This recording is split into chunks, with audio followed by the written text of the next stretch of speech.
C section delivery के बाद में हमें क्या नहीं खाना चाहिए। तो सबसे फर्स्ट है कि हमें दूध, दूध वाली चाय मतलब मिल्क टी या फिर दूध वाली कॉफ़ी, ये हमें रिकमेंडेड नहीं है। कैफ़ीन हमें रिकमेंडेड नहीं है। डेयरी प्रोडक्ट्स के अंदर दूध हमें रिकमेंडेड नहीं है। तो ये हमें नहीं पीना चाहिए क्योंकि इससे जो टाँके हैं उनमें पस पड़ सकती है। हमें मिर्च मसालेदार खाना नहीं खाना चाहिए, जैसे कि गरम मसाला हुआ, छोले मसाला या मार्केट का कोई भी जो मसाला होता है, इनफैक्ट कि चाट मसाला वगैरह। और मिर्च हम लोगों को नहीं खानी चाहिए, किसी भी तरह की मिर्च, ना ही काली मिर्च, ना ही लाल मिर्च और ना ही चिली जो ग्रीन चिली होती है। ये सब कुछ हमें अवॉइड करना चाहिए। बहुत ज़्यादा मसालेदार खाना खाने से जो हमारे टाँके हैं, चाहे वो आपके नीचे वजाइना में लगे हों, चाहे फिर वो आपके अंदर लगे हों पेट में, वो जलन करते हैं, उनमें सूजन आ जाती है और उनमें पस पड़ने का खतरा हो जाता है। मार्केट का तला भुना खाना, फास्ट फूड या किसी भी तरह का जो भारी भोजन होता है, वो सब हमको नहीं करना चाहिए।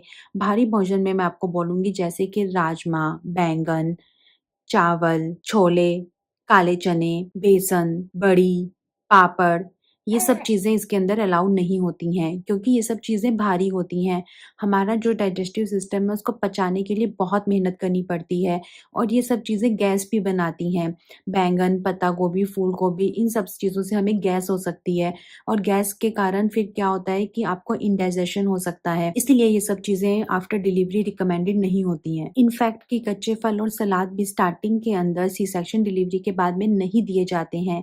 सिर्फ़ और सिर्फ़ एक पपीता अलाउ होता है, वो मैं आपके साथ में शेयर करूँगी जब मैं आपको ये बताऊँगी कि क्या-क्या खा सकते हैं। बाकी जितने भी फल हैं, वो सब अलाउ नहीं होते हैं। ऐसा कहते हैं कि वो सब जो फल हैं, वो थोड़े भारी होते हैं पचाने के अंदर, इंडाइजेशन हो सकता है, इसलिए ये सब चीज़ें इसके अंदर अलाउ नहीं होती हैं। कच्चे फल और सलाद से कई प्रकार की समस्या हो सकती है पेट की, इसलिए ये सब भी इसमें रिकमेंडेड नहीं होता खाना। किसी भी तरह की बाज़ार की मिठाई या प्रोसेस्ड फूड इस टाइम पे अलाउ नहीं होता है। चावल इस टाइम पे अवॉइड किए जाते हैं। सब तरह की सब्जियाँ इसके अंदर अलाउ नहीं होती हैं, जैसे कि अगर आलू, फूल गोभी, पत्ता गोभी की मैं बात करूँ तो ये सारी वेजिटेबल्स आफ्टर डिलीवरी नहीं दिया जाता है। वो स्टार्टिंग के अंदर आलू, फूल गोभी, पत्ता गोभी ये सब चीज़ें अवॉइड करनी चाहिए, ख़ास तौर से बैंगन वगैरह जो कि गैस बनाती हैं। स्टार्टिंग के अंदर आपको नहीं दिया जाता है कोई भी डेयरी प्रोडक्ट, ख़ास तौर से दूध और दही, क्योंकि ऐसा कहा जाता है कि वो अंदर जाके आपके टाँकों को सूखने नहीं देगा। बाकी जो खट्टे फ्रूट्स होते हैं वो एकदम मना होते हैं, जैसे कि अगर संतरा हुआ ये और या फिर जैसे स्ट्रॉबेरीज़ वगैरह हुई, चेरीज़ हुई, खट्टे फ्रूट्स आपको एकदम मना है इस टाइम पे। तो आज मैंने आप लोगों के साथ में शेयर किया कि आप सी सेक्शन डिलीवरी के बाद में क्या नहीं खा सकते हो।